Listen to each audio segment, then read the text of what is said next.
Welcome back, our dear viewers. Prime Minister Dr. Mustafa Madbouli started on Thursday a visit to Tunisia to co-chair the meetings of the Egyptian-Tunisian Supreme Committee, which will tackle cooperation in the sectors of trade, petroleum, electricity, energy, education, healthcare, pharmaceuticals, housing, finance and transport.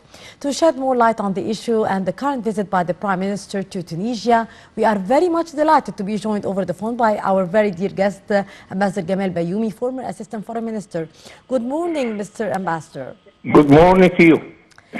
Sir, how do you think we can benefit from the joint Egyptian-Tunisian Supreme Committee and the formation of the Business Council in boosting the trade and investment between both countries? As you know, the joint committees is one tool to manage our foreign relations with special countries. When the relation becomes deep and widening. Yes. So we come to have such a meeting.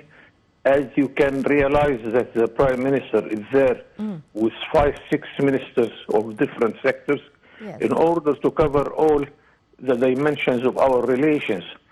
So it is one mechanism in order to take the right decision in the right time and to also solve any problem on the spot, and also to explore where are the challenges and the opportunities in order to make our relations much more deeper and widen.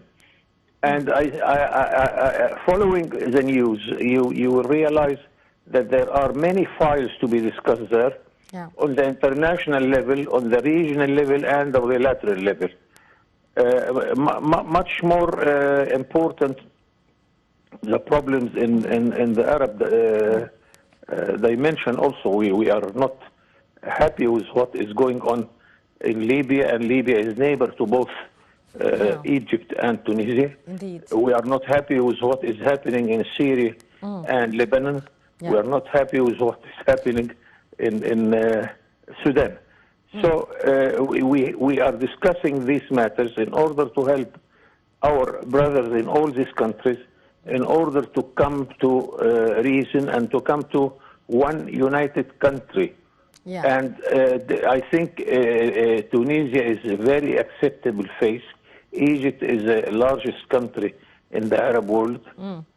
So we both have all the ways and means in order to settle many of these problems.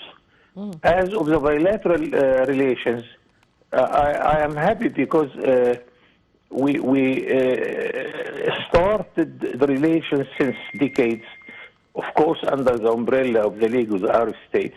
Then we established an Arab free trade area. Then both of us, we were negotiating with the European Union for association agreement. Yeah. And Tunisia was a little bit faster than us because they have traditional relations with Europe. Yeah. So we had this sort of cooperation to exchange experience concerning negotiation. Also, Tunisia is a member of the African Union with us, and as you well know, that half of the Arab world are in Africa and members in the African Union. Yeah. So this is another dimension. After we finish negotiation and we sign agreements with the European Union, we realized that we established the vertical relation between North and South. And then we started immediately to think, what about the vertical relations between South and South?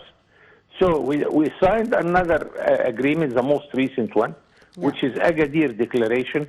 Agadir is a city in Morocco. Yes, indeed. Between Jordan, Egypt, Tunisia, and Morocco. And we hope that all the Arab countries on the Mediterranean will join us, because this is another dimension of freeing our trade as a way to encourage investment, because if you have a big market, then you can invite investors to invest in this big market. Yes. Sir, also, what are the latest developments of the economic partnership agreements talks between both countries, Egypt and Tunisia? We are trying to go to new areas because we concentrate always on trade. Yeah. What about education? And of course, we have a lot to help Tunisia with our teachers who are already present here and there in the Arab world and in Tunisia. What about investment? We need to see how we can invest on a very important industry such as textile and garments, because Tunisia is well developed, Egypt is well developed, and we can combine our efforts in order to export to European Union, which is the largest market in the world for such an industry. We can continue our efforts in order to join and connect the electric net.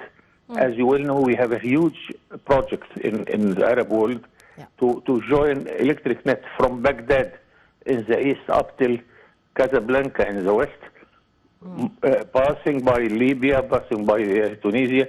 Then we shall be exchanging the surplus of electricity, and thank God that we have surplus of electricity. We are on the point now to export this electricity to Europe. Not many people know that Beirut is getting its electricity from Egypt. So the sky is the limit there, and we have to see every chance in order to make this relation much stronger and much wider, and to come to areas we did not tackle or touch before. Yeah. Mr. Ambassador, how can we benefit actually from the agreement signed to exchange the experiences in the field and sectors of infrastructure, the logistics, urban transport, railways, youth affairs, trade, as well as manufacturing? It is very important also because we have the experience and we can give it with all welcoming this effort. And to Tunisia, which is very dear to us, and we have traditional relations between the two leaderships since Gamal Abdel Nasser and Al Habib Bourguiba. Then now we have with President Said and President Sisi. So the experience is there. Knowledge is very important here because one element of developing a free country is knowledge. I do not know what Tunisia is producing, but if I know, then I will put my effort in order to import from Tunisia. And this is, by the way, part of our embassy's work to tell us what Tunisia is importing. So if we can replace this and export this to Tunisia, it's okay. Our embassies would tell us what Tunisia is producing and exporting. So maybe we can make use of what they produce and export. Many things like that. We come to education, and I said that we have our teachers everywhere in the Arab world, and Tunisia is not far from us. Indeed. Also, we are keen to complement our experience concerning what did we do in order to face the economic effect of the coronavirus and now the war between Russia and Ukraine. Both of them are having a negative impact on the world economy.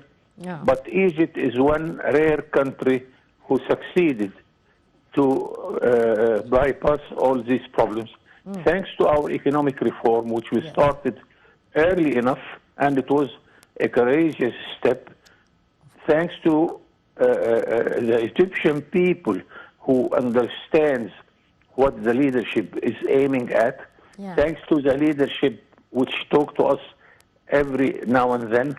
So it is one good effort by Egypt, which we want to give such an experience to all our brothers and friends. Yes, indeed. Ambassador Gamal Bayoumi, former Assistant Foreign Minister. Always a pleasure to listen to your precious input, sir. Thank you very much and have a lovely day. Our dear viewers, with that, we come to the end of this edition of The Breakfast Show, brought to you live by my dear colleague Dina Hussein and myself, Maisy Rabia. We are signing off until tomorrow with another crew. It's goodbye. Have a good day.